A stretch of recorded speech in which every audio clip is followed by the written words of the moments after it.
Hi ma'am. Hello. Good evening. Good evening, boss. Pwede ka bang maistorbo?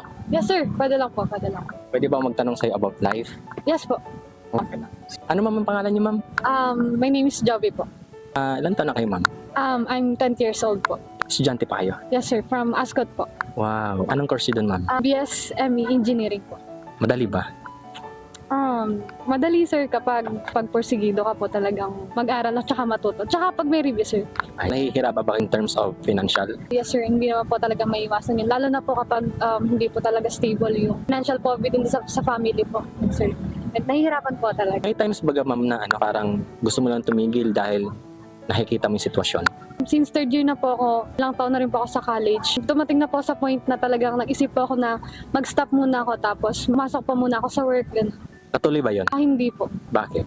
Kasi sir, yung bagay po na yun, pinag-isipan ko po talaga. Legit po talaga yun na pinag-isipan ko na kung pag hininto ko po ba, tapos magtatrabaho ako, mas mapapaigi po ba ako o ituloy ko na lang since nandun naman na po ako nun eh.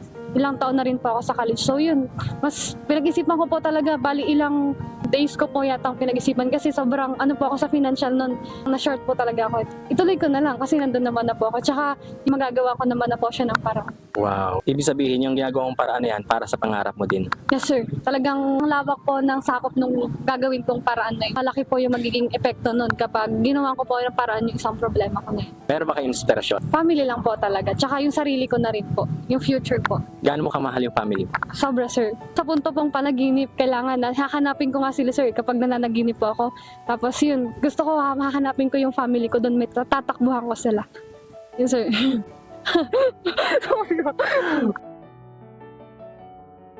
May gusto ka bang sabihin sa kanila? Bilang anak, bilang kapatid, bilang sila yung naging inspirasyon mo sa yung pangarap at pag... Ala, parang parang bigla ako. Okay. Sa family sir siguro yun na yung mag-thank you. Grabe, 20 years sir, hindi sila nagsawa. Lalo na po sa lola at lola. Laking lola at lola po ako eh. Gusto ko lang po mag-thank you. Tsaka yung mga salita na, mahal kita, thank you. Hindi ko po talaga literal na nasasabi sa kanila. Yun po yung pinakagustong gusto ko pong sabihin. Sakali ma'am, papanood na ng lolo at lola mo, ano yung gusto mo sabihin sa kanila? Nahiya po ako.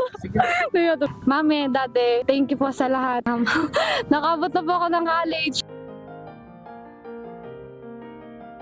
Sana po, pagtyagaan niyo pa po yung mga susunod na taong ko sa college at saka antayin niyo po na maging isa na akong engineer.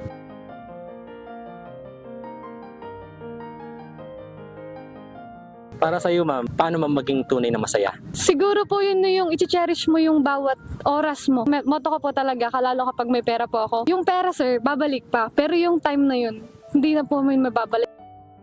Kumbaga ngayon sir, itong interview natin na to, kung hindi ako pumayag dito, so hindi na to mababalik, baka ngayon lang ako may interview. So, dapat tong oras na to, i-cherish ko siya. Kumbaga, ano ko lang, bigyan ko lang siya ng value.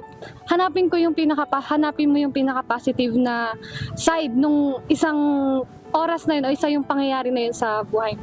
Wow. Ano yung ginagawa mo ma'am para mapanatili mo yung sabi mong salitang tunay na masaya? Maliban po sa pagiging mapag-isa, tapos i-remember na lang yung masasaya, maliban dun sa may malungkot na yun. Ang gagawin mo na lang dun, sir, isipin mo na lang kung bakit nangyari yung malungkot na pangyayari na yun sa buhay mo. Ano yung purpose nun? Bakit binigyan ka ni God ng event na yun para sa buhay mo? Paano mo mai-share sa mga kabataang tulad mo yung mapanatili yung ganong tunay na kaligayahan sa buhay para maging daan sa pagpapatuloy sa buhay? Kabataan sa mga katulad kong estudyante, college students, isipin na lang nila ano yung reason, bakit po nangyari sa'yo yun. Yun na lang, ano yung reason, tapos yung reason na yun, hanapin mo yung pinaka positive side, bakit nangyari sa'yo. Yun lang naman po ang inaano ko eh, kumbaga parang tinuturo ko po sa sarili ko na hanapin mo yung pinaka masayang bahagi ng pangyayari na yun. Yun po.